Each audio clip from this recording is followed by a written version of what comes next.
오늘은 로마서 6장 4절 말씀입니다.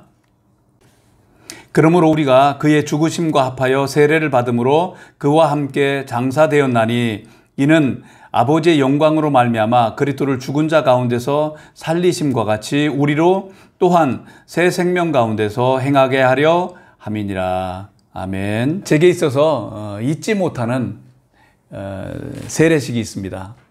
시리아에 내전이 일어나가지고 저희가 요르단으로 피신 와서 이제 아랍어를 공부하기 시작했었습니다. 그래서 학원을 가기 위해서 저하고 아내가 둘이 차를 타고 가고 있었는데 그때 한 3개월쯤 지났을 때였는데 시리아에 있는 첫 번째 제자가 전화를 해준 거예요. 그러면서 전화하면서 이 감정이 너무너무 벅차오르는 거예요. 그러면서 우리가 떠난 사이에 자기가 학교에 대학생이었는데 학교를 다니면서 5명의 자매 형제들한테 복음을 전했는데 5명이 다 예수님을 믿어서 매일 자기들끼리 모임을 한다는 거예요. 그러니까 그 얘기를 들을 때 이게 진짠가 할 정도로 너무 마음이 그런 거예요. 그래서 우리는 차를 옆에 갓길에 세워놓고 아내하고 저는 둘이 그곳에서 앉아서 한참을 울었어요. 눈물이 얼마나 많이 나오는지. 제자가 또 다른 제자를 낳고 그들이 어렵지만 함께 예배한다는 소식을 들을 때 참 그랬습니다. 그러면서 저의 마음속에 그들을 좀 만나보고 싶은 마음이 있는 거예요. 그래서 조용히 아무에게도 얘기하지 않고 아내하고 둘이 차를 몰고 지금 같으면 못 갈 거예요. 근데 이미 내전은 시작됐는데 차를 몰고 밤에 그 국경을 넘어서 그곳을 향해 들어갔습니다. 들어갔는데 그들이 한 12명 정도의 모임이 이미 생겨서 함께 그들이 늘 모여서 함께 예배하고 하는 그런 시간들을 보내고 있더라고요. 그래서 그 자매 이름이 아만이고 그의 엄마 아빠도 예수님을 이미 영접했습니다. 그래서 가정교회로 이미 형성되어 있는데 그들에게 제가 예수 그리스도의 이름으로 그들에게 세례를 베풀었습니다. 침례를 준 게 아니라 세례를 베풀었습니다. 그런데 하나님께서 그 세례 가운데 얼마나 역사하시고 이들을 사랑하시는지, 그래서 저희가 떠나오면서 이제 우리가 언제 돌아올지 모른다. 그러니까 당신들이 교회를 세우고 또 당신들이 복음을 전해서 이제 우리가 올 때까지 12명의 제자를 만들거라 라고 말씀하고 저희들은 떠나왔습니다. 그들은 더 많은 사람들을 전도하겠다라고 얘기했고 그 이후에 지금까지도 그 안에 교회가 세워져서 예배를 드리고 있습니다. 이렇게 하나님의 사람들이 예수님께 돌아와서 이렇게 세례받는 것은 하나님이 얼마나 기뻐하시는지 몰라요.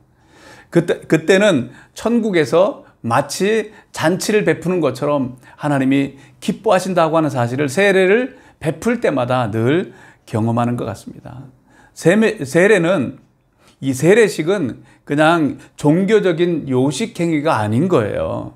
이건 정말 깊은 뜻이 있고 또 이것을 경험할 때 하나님의 능력을, 참 능력을 경험하는 중요한 예식인 겁니다. 그래서 이 예식을 참여할 때마다 하나님께서 우리에게 감동을 주시는 겁니다. 세례가 왜 중요합니까? 예수님께서 친히 먼저 세례를 받으신 거예요. 하나님의 아들이신 그분께서 세례를 받으셨다면 죄인인 우리는 당연히 이 세례를 통해서 하나님의 놀라우신 은총을 경험하게 되는 것이죠. 예수님은 30년 동안은 조용한 삶을 지냈습니다. 그런데 예수님은 이 세례를 받으시고 난 다음부터서 이제 성령에 충만하셔서, 여기 아까 읽어드린 그 말씀처럼 누가복음 3장의 말씀에 보면 예수님이 세례 받으시는 장면이 나오지 않습니까? 그때 하늘이 열렸다라고 말씀했죠. 그리고 하늘로부터 비둘기가 내려왔고 그리고 하늘로부터 소리가 들려왔었습니다. 그 비둘기는 성령님을 뜻하는 것이고, 그리고 하나님께서 뭐라고 말씀하셨죠? 이는 내 사랑하는 자요 내가 기뻐하는 자다. 하나님께서 인쳐주시고 난 다음부터서 이제 누가복음 4장에는 예수님이 성령에 충만하셔서 성령에 이끌려서 마귀에게 시험도 받으시고 그리고 사역을 시작하는 거예요.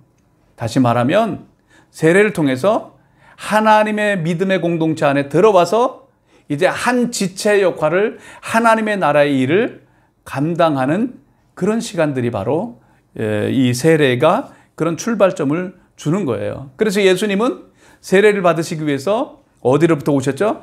갈릴리로부터 요단강으로 내려오셔서 세례를 받으셨어요. 저는 요단강을 갈 때마다 너무 가슴 속에 설렘이 있고 그리고 감동이 있어요. 왜냐하면 예수님이 그곳에서 세례를 받으셨기 때문에. 갈릴리는 마이너스 해발 200m 정도 돼요. 그리고 사해는 마이너스 400m예요.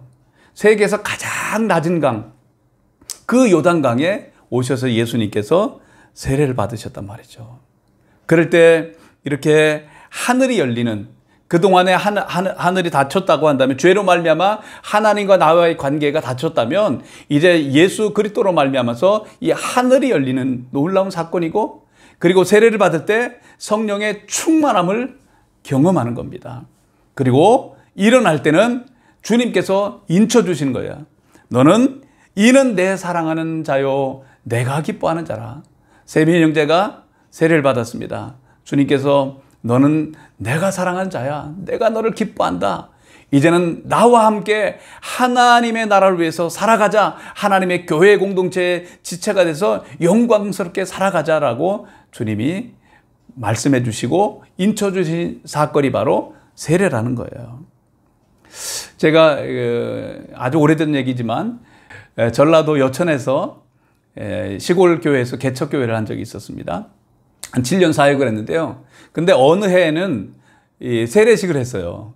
세례식을 하는데 몇 명이 했냐면 그 시골에 할머니, 할아버지, 어린아이 포함해가지고 24명의 네 명이 세례를 한꺼번에 받았던 거예요. 얼마나 감격스러웠는지 지금도 잊지를 못하겠어요. 그때 주님께서 그 시골에서 그냥 그렇게 인생을 살다가 사망의 잠을 잘 수밖에 없는 그 할머님들 한 분 한 분들이 주님께 돌아왔을 때 들려주셨던 그 음성이 제게는 지금도 생생합니다. 그 말씀이 이 말씀과 동일한 거예요. 이는 내 사랑하는 자요 내가 기뻐하는 자다. 이제 주님께 돌아오신 저와 여러분들 주님은 이렇게 말씀해 주시는 거예요. 너는 내 사랑하는 자요 내가 기뻐하는 나의 아들이다. 그러니 나와 함께 살아가자라고 말씀해 주시는 것이죠. 왜 세례가 중요합니까? 두 번째로는 예수님께서 세례를 명하셨어요. 마태복음 28장 말씀해 보면 하늘과 땅의 모든 권세를 내게 주셨으니 그러므로 너희는 가서 모든 족속에게 모든 민족에 가서 뭐 하라고 그랬죠? 가서 세례를 베풀고 침례를 베풀고 그리고 내가 너에게 분부한 모든 것을 가르쳐 지키게 하라. 그리하면 내가 세상 끝날까지 너희와 항상 함께 하겠다. 이렇게 주님의 말씀에 순종해서 교회는 날마다 할 수만 있으면 세례를 베풀고 또 하나님의 사람들로 세워져 가는 이 일을 할 때, 다시 말하면 복음을 증거하는 이 일을 할 때 하나님은 우리들과 평생 동안 함께 하신다라고, 영원토록 함께 하신다라고 말씀해 주시고 있는 겁니다. 그렇습니다. 세례만큼 영광스러운 게 없습니다. 제가 한 번은 요단강에서 세례를 베푼 적이 있습니다. 제가 요단강에서 침례를 예수님의 침례토에서 침례를 많이 줬는데요. 제가 우리 교회에서는 가이로 한인교회에서는 계속 세례를 줬고 같은 겁니다. 그런데 침례는 이번에 처음으로 베풀었지 않습니까?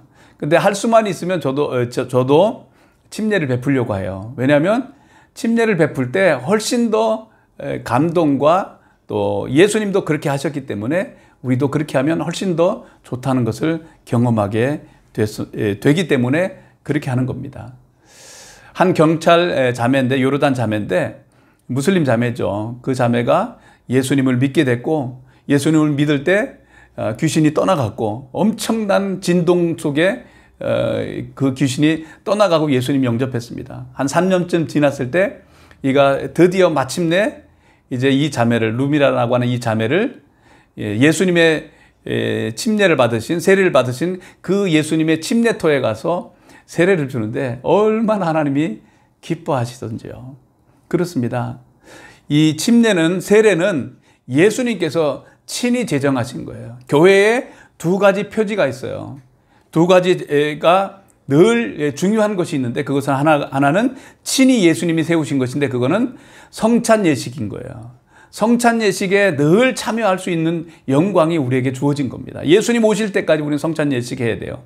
두 번째로는 세례를 베푸는 겁니다. 이것을 해갈 때 하나님은 역사하시고 하나님의 교회의 교회됨을 증거하는 것입니다. 세례가 원어로 보면 어떤 뜻을 가지고 있는지 살펴보는 것도 중요한 것 같아요. 세례, 뭐라고 그랬냐면 밥티조라고 하는 단어입니다. 그거 아시나요 혹시? 침례교를 영어로 뭐라고 하는지? 밥티스트 처치라고 그러잖아요. 이것은 물에 잠기다, 그리고 물에 빠지다, 아니면 멸망시키다, 그런 뜻을 가지고 있는 거예요. 배가 타이타닉호 아시죠? 빙산에 부딪혀 가지고 침몰하듯이 해서 다 죽는 것처럼 마치 세례는 밥티조, 죽는 겁니다. 물에 들어갈 때 함께 죽고 다시 일어날 때 예수님의 부활과 더불어서 함께 일어나는 것입니다. 그렇기 때문에 세례라고 하는 것은, 이것은 거룩한 예수님과 동일시의 거룩한 예식인 거예요. 엄청 중요한 겁니다.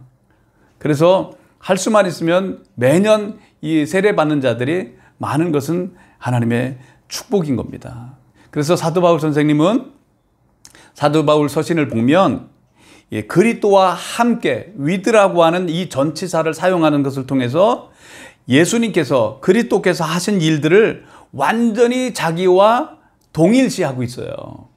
예수님의 죽으심과, 십자가에서 죽으심과, 예수님이 그 무덤에 가신 것과, 또 예수님이 부활하신 것과, 또 예수님이 하늘에 앉힌 이 사건들을 말씀하시면서 항상 예수님과 함께 죽고, 위드라고 하는 단어를 쓰는 거죠.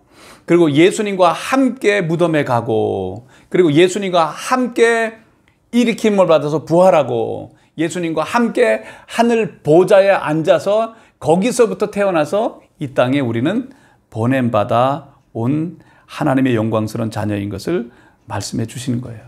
그러니까 이 예수님과 함께 죽음을 경험하지 않고 예수님과 함께 부활을 경험하지 않은 사람은 그리스도인이 아닌 거예요. 이것을 잘 배우는 것들은 너무 중요합니다. 그래서 예수님은 로마서 4장 25절 말씀에 보면 예수는 우리의 범죄한 것 때문에 내어줌이 되고 또한 우리를 의롭게 하시기 위해서 살아나셨다. 예수님께서 우리의 뭐 때문에 죽으셨다고요? 죄 때문에. 예수님은 죄인이 아니시잖아요. 하나님이시잖아요. 죄가 없는 분인데 왜 십자가에서 죽어야 되냐 말이에요. 그런데 분명히 말씀하셨죠. 우리의 죄 때문에 예수님께서 죽으셨다라고 말씀하신 겁니다. 예수님은 우리의 죄가 되셔서 우리가 죽어야 될 죽음을 대신 죽으신 것이기 때문에 2000년 전에 예수님이 십자가에 못 박힐 때 우리도 함께 못 박혔다라고 하는 이 사실을 믿음으로 딱 화합하는 겁니다. 믿음으로 받아들이는 겁니다. 그래서 이 죽으심과 함께 동일시해야 되는 거예요. 이 믿음이 없으면 사실은 그리스도인이라고 얘기할 수 없는 겁니다. 오늘 로마서 6장 4절의 앞부분에 보면 그러므로 우리가 그의 죽으심과 합하여 세례를 받음으로 그와 함께 장사되었나니. 예수님이 죽으심과 합하여 우리도 세례를 받았다라고 말씀했는데, 세례 받는 것은 아까 세빈 형제가 세례 받을 때 물속에 잠겼잖아요. 그것은 예수님과 함께 내가 죽었습니다 라고 하는 것이고, 이제 우리는 예수님의 무덤을 보면서 내가 죽어야 될, 내가 받아야 될 심판과 내가 죽어야 될 이 모든 죄들을 예수님이 다 담당해 주셨습니다 라고 믿음으로 화합할 때 성령의 능력으로 예수님께서 부활하시잖아요. 부활하실 때 예수님과 함께 우리도 일으키심을 받는 겁니다. 이걸 믿음으로, 우리가 믿음으로 받아들일 때 그분은 우리와 이것을 하나로 인정해 주시는 겁니다. 그러니까 세례받은 세빈 형제는 이제는 옛날 이세빈이 아니에요. 새 사람 이세빈인 겁니다. 왜냐하면 새로운 피조물로 성령의 능력으로 말미암아 거듭 태어난 사람이기 때문에 그런 거예요.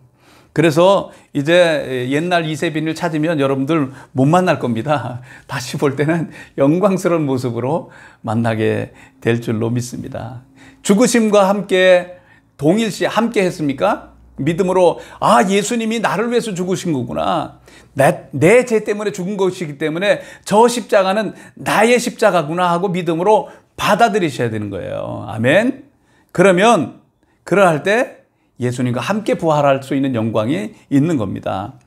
이제 부활과도 동일시해야 되는데요. 골로새서 2장 12절에 보면 너희가 세례로 그리스도와 함께 장사되고 또 죽은 자들 가운데서 그를 일으키신 하나님의 역사를 믿음으로 말미암아, 믿음으로 취하는 겁니다. 예수님은 내 죄 때문에 죽으셨습니다. 그래서 나도 예수님의 십자가와 함께 죽었습니다 할 때 그 안에서 함께 일으키심을 받았느니라. 함께 죽음에서 예수님이 부활하셔서 일어난 것처럼 우리들도 예수님과 함께 믿음으로 예수님의 부활인 나의 부활인 겁니다. 예수님과 함께 일어나는 겁니다. 우리는 이후에 예수님 다시 오실 때 몸의 부활이 분명히 있을 겁니다. 그런데 이미 영적으로는 놀라운 사건이 일어나는 거예요.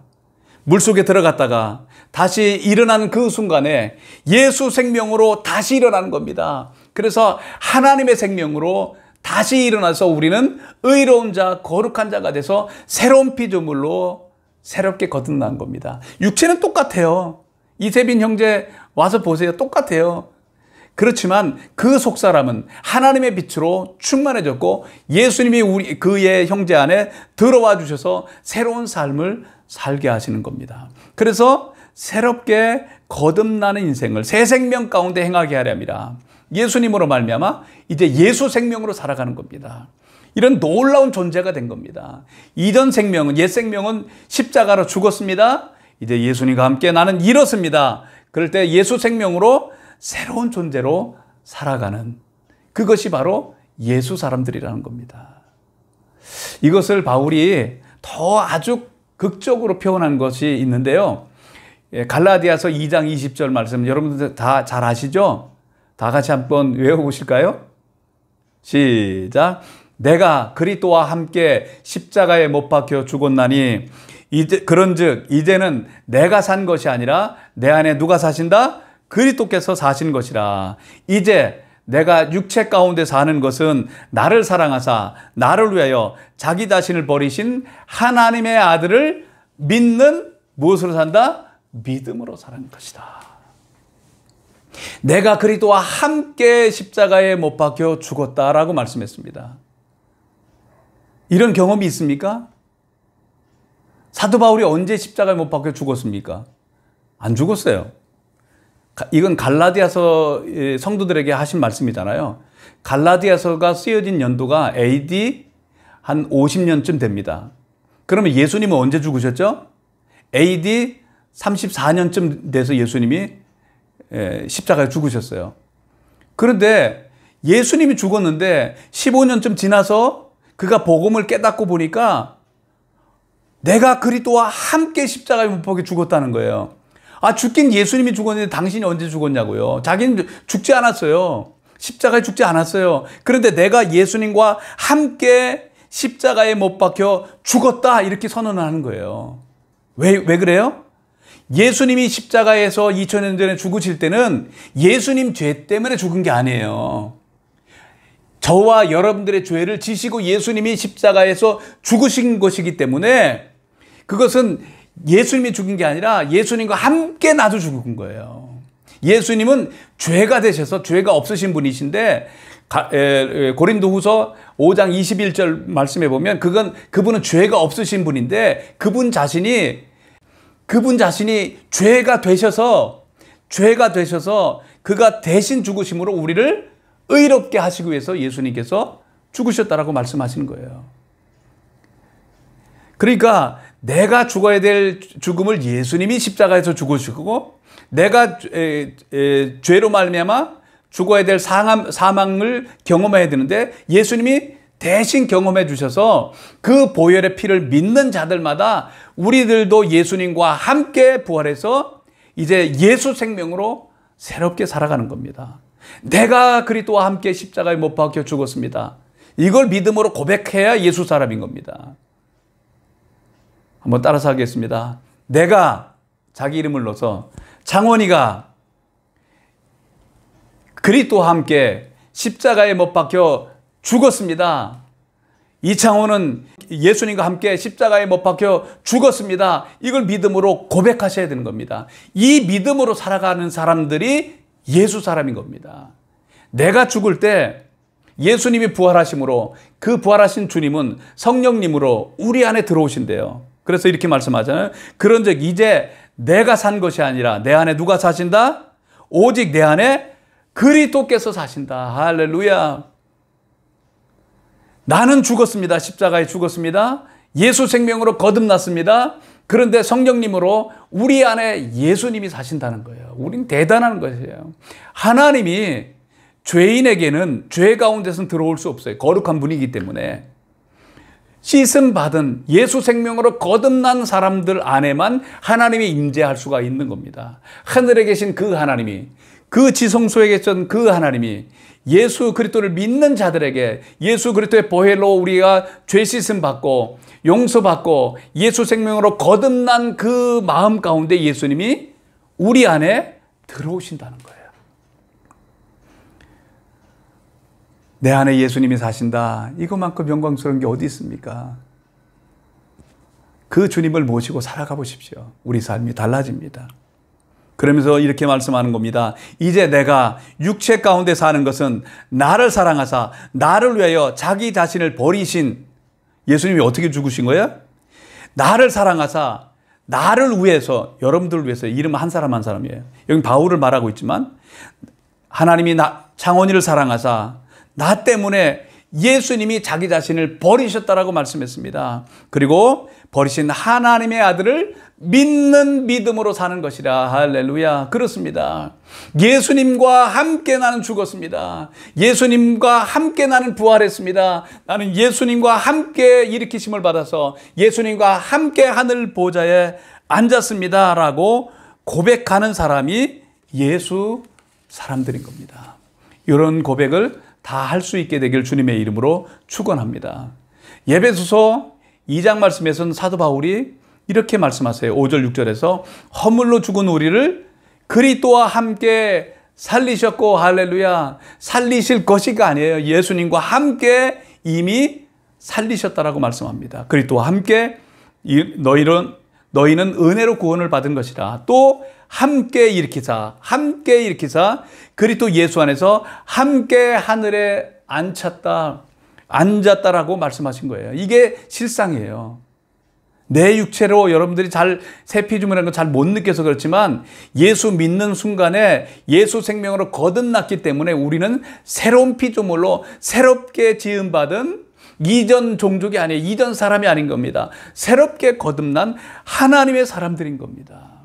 그래서 이미 우리는 하늘 보좌에 예수님과 함께 앉으셨다라고 말씀했습니다. 오, 놀랍습니다. 예수님을 믿는 우리에게 이 영원한 생명을 주셔서 이제 예수 생명으로 살아가는 그런 축복을 주신 것이 이 세례의 깊은 축복들인 겁니다. 이런 유익들을 우리에게 주신 겁니다. 이제 마지막으로 이제 그리스도와 함께하는 이 동일시의 유익이 있습니다. 베네핏이 있어요.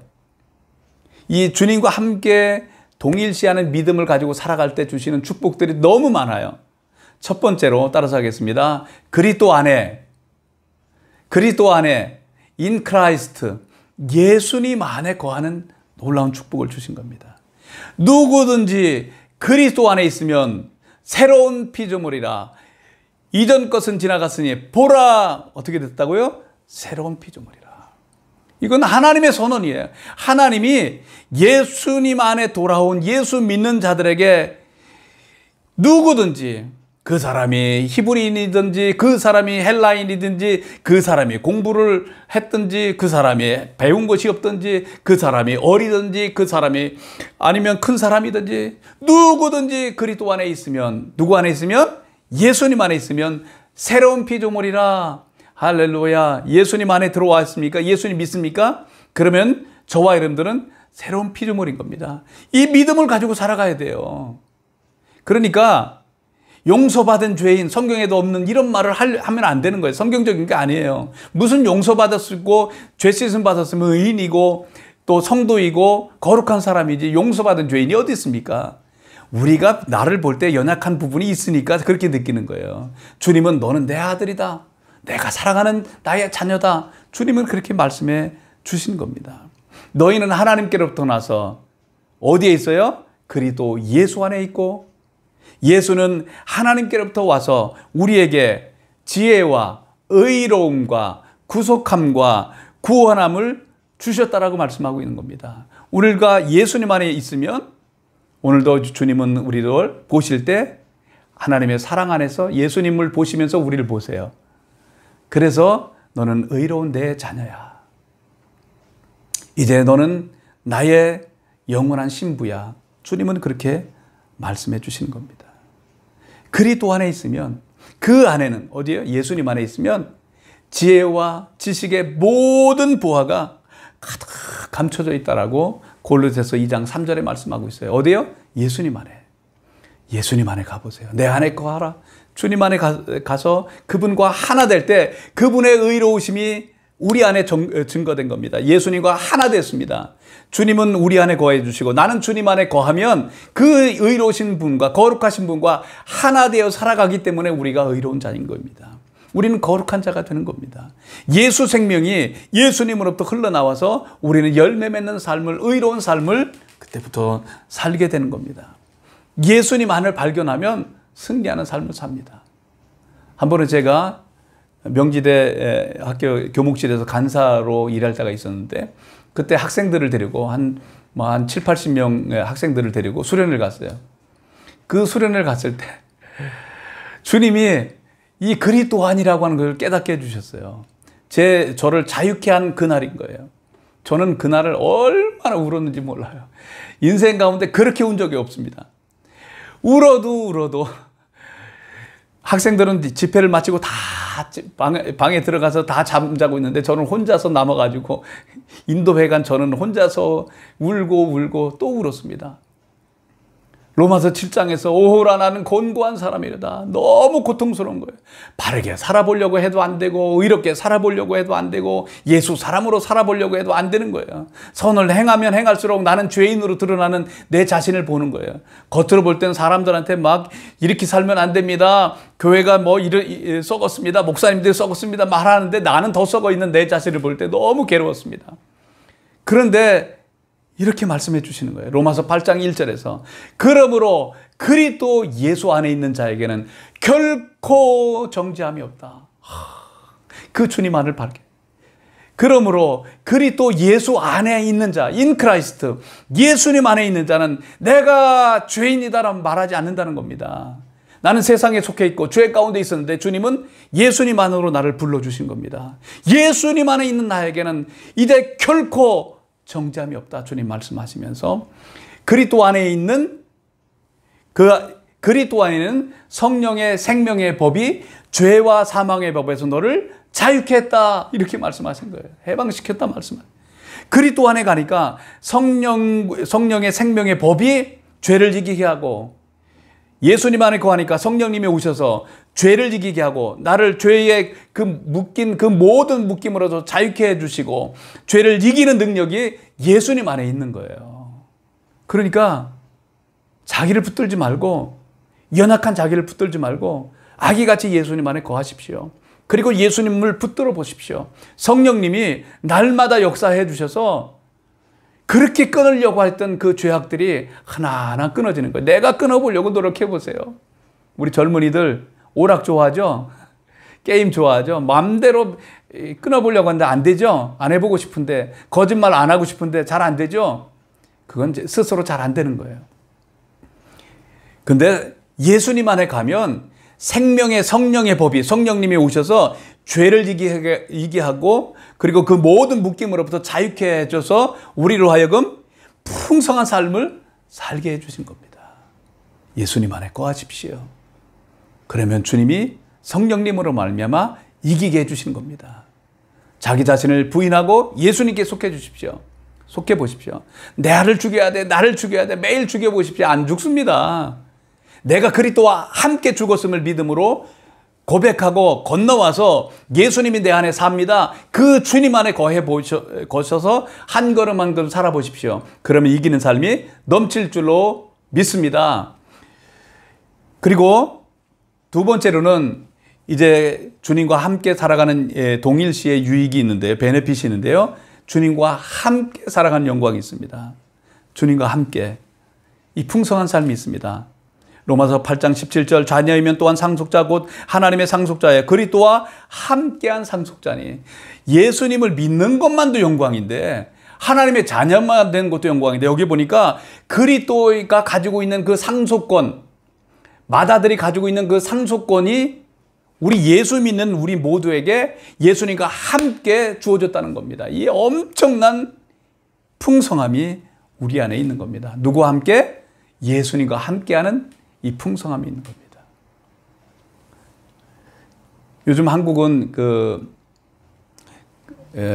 매운 라면의 열풍을 불고 있다고 하는데, 이게 세계의 곳곳에, 우리가 살고 있는 이집트에도 가보면 다 매운 라면은 다 있어요. 요즘에는요. 좀 비싸서 우리 못 사 먹지만. 근데 사람들이 너무 좋아해요. 여러분들 어떤 라면을 좋아하세요? 저는 매운 라면 별로 안 좋아해요. 저는 제일 좋아하는 라면이 있습니다. 예수와 함께 라면. 이 라면이 제일 맛있습니다. 예수님과 함께 라면을 먹어보십시오. 하나님의 풍성하심을 날마다 경험하게 될 줄로 믿습니다. 세 번째로 예수님을 통하여 로마서 5장 17절 그리스도를 통해서 생명 안에서 왕노릇한다. 예수님 안에서 살고 예수님과 함께 예수님을 통해서 살아가면 이 땅에서 왕 같은 제사장의 삶이 된다라고 말씀합니다. 마지막으로 그리스도로 말미암아 승리하는 삶이 주어진다고 고린도전서 5장 57절 15장 57절에 말씀합니다. 우리 주 예수 그리스도로 말미암아 우리에게 승리를 주시는 하나님께 감사하노라. 그리스도로 말미암아 우리에게 승리를 주신다. 예수님으로 말미암아 살아보십시오. 그러면 오늘도 우리는 승리하는 삶을 살게 될 줄로 믿습니다. 아멘. 이제 말씀을 마무리하도록 하겠습니다. 예수님과 함께 내가 죽었습니다. 예수님과 함께 나는 장사 지냈습니다. 이 제 말이 아니잖아요. 로마서 6장 4절, 3절 이런 데 보면 다 나오는 말씀이에요. 나는 예수님과 함께 죽었고 예수님과 함께 장사 지냈고 예수님과 함께 부활했고 예수님과 함께 하늘 보좌에 이미 앉힌 하늘로부터 이 땅에 보냄받아 온 하늘에 속한 사람입니다. 나는 이 예수님께서 주신 이 영원한 생명을 가지고 이제는 왕노릇하며 살아가게 될 겁니다. 그렇습니다. 자기를 포기하고 예수님 안에 서십시오. 그러면 승리하고 자유하는 삶이 일어날 겁니다. 예수님과 함께 한 걸음 한 걸음 동행하는 삶을 살아가 보십시오. 그러면 하나님의 풍성하심을 경험할 겁니다. 그리고 예수님을 통해서 오늘도 생명 안에서 왕 노릇하는 존재로 살아가게 될 겁니다. 이런 왕 같은 제사장의 권세가 예수 안에 있는 사람들에게 주어지는 겁니다. 그리고 예수님으로 말미암아 승리하면서 찬양의 열매를, 찬송의 열매를 날마다 맺히며 살아가는 저와 여러분들 되기를 주 예수 그리스도의 이름으로 축원합니다. 아멘.